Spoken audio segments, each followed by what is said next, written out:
Bonjour Dominique Burgeon, vous êtes un ancien Jean Bloutois, qui êtes-vous en deux mots? Bonjour, effectivement, je suis Dominique Burgeon, je suis un ancien Jean Bloutois, j'ai eu mon diplôme en 1991 de la section eau et forêt et je dirais que j'étais un précurseur de l'unification entre Jean Blou et l'Université de Liège, puisqu'ensuite j'ai eu un autre diplôme, un DEA en relations internationales et intégration européenne de l'Université de Liège. Alors, on se trouve où avec vous aujourd'hui? Vous êtes en Italie, je pense. Alors oui, effectivement, je suis au siège de la FAO à Rome, où j'occupe la fonction de directeur des urgences pour l'Organisation des Nations Unies pour l'agriculture et l'alimentation. Alors, vous vivez notamment en Italie, mais pas seulement. Vous êtes sur deux pays, c'est ça? Non, en fait, je vis, je dirais, à plein temps en Italie, où ma famille habite, D'accord. où j'ai mes enfants qui vont à l'école.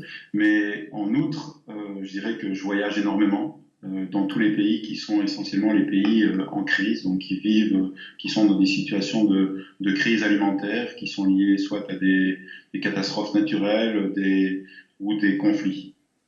Alors, quel est votre parcours professionnel depuis l'obtention de votre diplôme à Jean Blou, entre Jean Blou et Rome? Quel a été un peu votre parcours?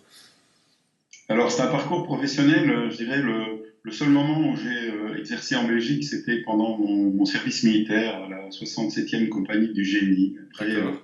comme tout bon Jean Bloutois, avoir fait mes classes à l'école du génie à Jean, j'ai ensuite rejoint le régime agricole de la sécurité sociale en France, où je m'occupais de la protection du domaine des accidents du travail dans les secteurs de l'exploitation de bois et des scieries, puisque je suis un diplômé de l'orientation et forêt de Jean Blou. J'ai ensuite rejoint la FAO en 1994, D'accord. où j'ai travaillé pendant 4 ans en Syrie. À l'époque, c'était un pays, c'est d'ailleurs un pays euh, très agréable, malheureusement maintenant en situation de conflit, mais à Bien sûr. l'époque c'était un pays très agréable où j'ai pu vivre pendant plus de 4 ans avec ma famille. Ensuite, j'ai eu un premier séjour à Rome pendant de nouveau 4 ou 5 ans, avant de partir travailler au siège des Nations Unies à New York pendant 3 ans. Retour de nouveau à Rome, où j'ai pris la responsabilité de la lutte contre les grandes maladies animales et plus particulièrement la réponse de la FAO à la crise de la grippe aviaire, qui a eu Oui. aussi un impact en Belgique, mais qui était vraiment pour lequel la FAO s'est impliquée fortement, avant de devenir en 2011 le représentant de la FAO au Bangladesh D'accord. pendant 2 ans, et après de revenir ici au siège pour prendre ses fonctions donc de directeur des urgences. Donc je dirais le point le plus caractéristique, c'est que oui, je suis belge, mais je n'ai pas travaillé un seul jour en Belgique en dehors de mon service militaire. Alors, on le voit avec votre parcours, ce diplôme peut vraiment mener à des débouchés très importants quand on voit les fonctions, la fonction que vous occupez aujourd'hui.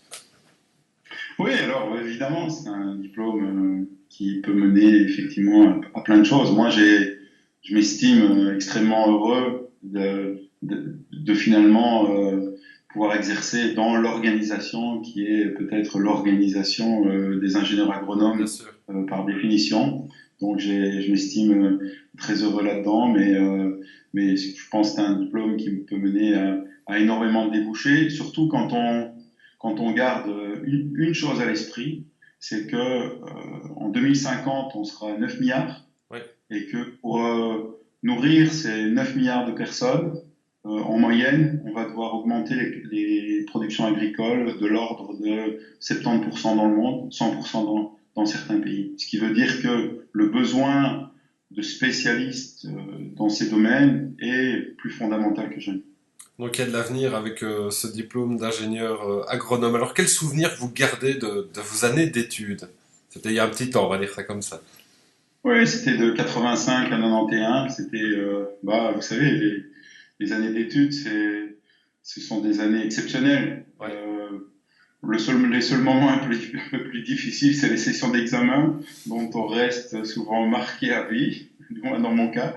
Mais, mais, euh, mais ceci dit, ça reste des années finalement où mon seul regret finalement, c'est peut-être de ne pas avoir été aussi assidu au cours que j'aurais bien voulu l'être, mais j'étais assez assidu dans d'autres activités jambloutoises et donc voilà, la vie est faite de compromis. Mais c'est oui, effectivement une grande famille et un esprit jambloutois qui, je pense, est vraiment unique en Belgique. Et je peux vous dire, pour avoir voyagé dans beaucoup de pays, dans environ 80 pays, c'est quelque chose de vraiment unique. Alors, continuez-vous, dernière question, à vous intéresser à la vie de la faculté. On sait qu'il y a l'AGX, qui est l'association des anciens ingénieurs. Il y a un de mes fils qui est sorti de Jean Blou l'an dernier, qui fait Ah un ben voilà, doctorat à Jean Blou, et il y en d'accord. a un autre qui est en premier master. Et maintenant, la grande question dans la famille, c'est en fait, j'ai un troisième fils. Oui. Alors, Sera-t-il Jean est-ce Blou qu'il toi est pas aussi? Jean Blou ou pas? D'accord. Merci beaucoup en tout cas, Dominique Voilà. Lejour, d'avoir répondu à nos questions. Et puis à très bientôt à Jean Blou alors. Merci beaucoup. Au revoir. Voilà.